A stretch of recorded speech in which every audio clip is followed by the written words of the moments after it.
perjuangannya guys, istilahnya kalau misalnya kamu mungkin aku baru dengar ada atlet yang benar-benar istilahnya merasakan sebelum Ya, lumayan kan pemanasan jadi.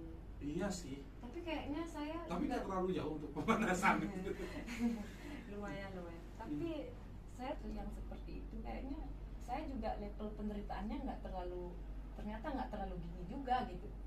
Ada juga ternyata yang lebih. Memang semua atlet itu punya latar belakang dan juga pengalaman masing-masing gitu ya. Salah satunya mungkin bola balik aja udah berasa 10 kilo dan itu harus setiap latihan gitu guys. Nah didikannya begitu gitu ya.